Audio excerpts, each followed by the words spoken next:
Welcome back, America. A long time ago, I clerked on the United States Court of Appeals for the District of Columbia Circuit for a guy named George McKinnon. And one of his cases was the aftermath of the breakup of Ma Bell. And it was a nightmare. The briefs stretched to the ceiling about access fees, et cetera. Point being, Ma Bell really was a monopoly, and it really did have to be broken up. But it was a mess. It was a nightmare.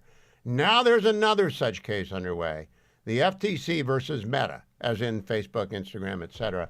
And I thought I would talk to a non-lawyer who knows Meta well. I think he works for Meta occasionally, Alex Gray, who used to be the chief of staff at the National Security Council. Alex, I'm not a big fan of American antitrust suits being brought against American companies for which there are obvious competitors. I mean, it's obviously a competitive area.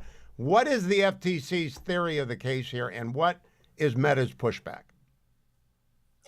Well, Hugh, only speaking for myself as someone who's observed this from the national security angle, I think I'd make a couple of points. I mean, one is President Trump has been very clear that he views American tech companies as American national champions who have a real role to play from a national security standpoint in innovating at the cutting edge and representing the United States globally in our competition with China.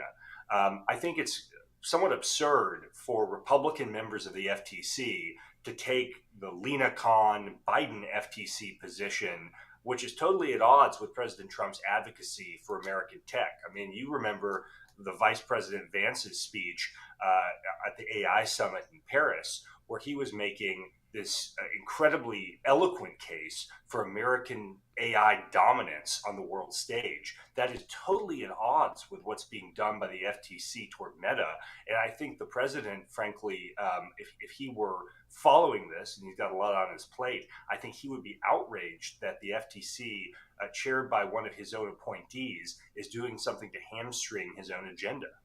Well, the problem with administrative agency momentum is once it gets going in a particular direction, it's very hard to stop it, much less turn it around. And so it would require actually a presidential directive to the FTC, which is well within his authority to do. It's all Article 2. It's allegedly an independent agency, but that doesn't mean it's not part of the unitary executive. But how did it get this far? I mean, what do they want out of Meta? Well, the best I can tell is there has been a determination, and look, frankly, Hugh, let's go back to a little bit to the Lena Khan FTC under Joe Biden, where the European Union was actually working directly with American antitrust agencies to go after American tech companies. And I don't know if that's still going on, but it's that type of antagonism. You mentioned the Ma Bell example.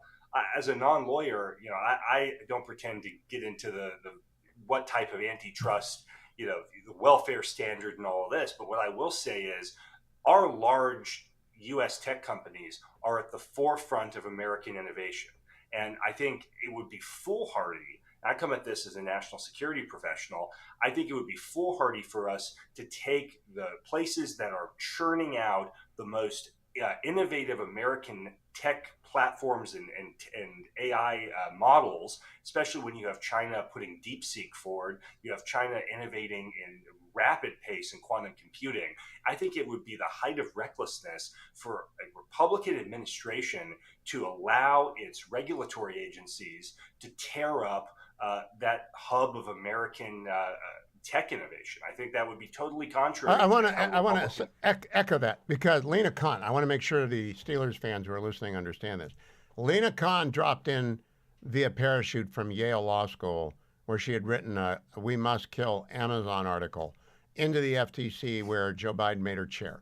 And she began to pursue the most aggressive left-wing agenda against American companies using outdated, outmoded laws that were really driven by railroads and other concentrations of the wealthy oil industry in the early part of the last century and maybe even the century before. They're completely inapplicable to big tech in Silicon Valley. Now, if Congress wants to legislate and give the FTC direction, great.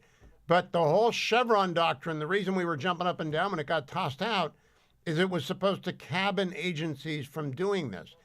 Have you had a chance to talk to anyone at the FTC about the zeal with which they're going after American companies?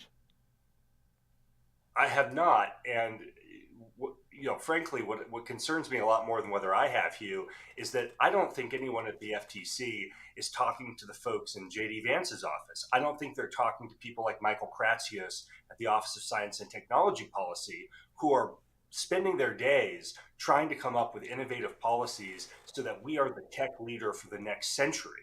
And this is basically, it's one part of the administration, the regulatory arm that's just on autopilot with Lena Khan holdovers, doing one set of policies that's shooting in the foot the other part of the administration that's pursuing innovative and forward-leaning policies. And frankly, the winner here, in my opinion, Hugh, is Beijing, and Of course. that is the fundamental.